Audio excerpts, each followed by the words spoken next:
आणि धुळे शहरामध्ये सकाळी 9 वाजल्यापासूनच पेट्रोल पंपांवरती गर्दी व्हायला सुरुवात झाली आहे।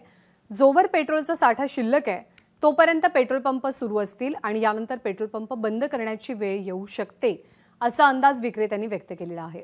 धुळे शहरातल्या पेट्रोल पंपावरनं आढावा घेतलाय धनंजय दीक्षित यांनी। केंद्र सरकारच्या नवीन वाहन कायद्याच्या विरोधात ट्रक चालकांनी जो संप पुकारलाय त्याचा परिणाम हा इंधन पुरवठ्यावरती होऊ लागलेला आहे आणि राज्यभरामध्ये अनेक ठिकाणी आता पेट्रोल पंपावरती नागरिकांच्या एकीकडे गर्दी होऊ लागली आहे, तर काही ठिकाणी पेट्रोल पंपावरती पेट्रोल मिळत नसल्याने पेट्रोल पंप बंद करण्याची वेळ आली आहे।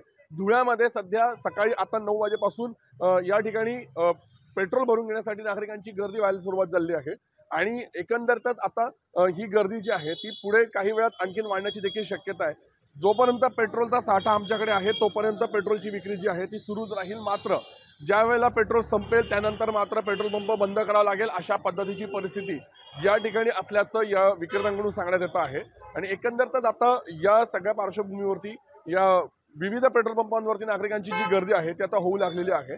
त्याच्यामुळे आता किती दिवस पेट्रोल पंपाचा हा साठा जो आहे तो किती दिवस पुरतो आणि पेट्रोल पंप अनेक ठिकाणी बंद झाले, त्याच्यामुळे नागरिकांना देखील इंधनासाठी आता वाट पाहावी लागणार आहे का अशी देखील परिस्थिती सध्या निर्माण झाल्याचं पाहायला मिळत आहे। धनंजय दीक्षित, एबीपी माझा, धुळे।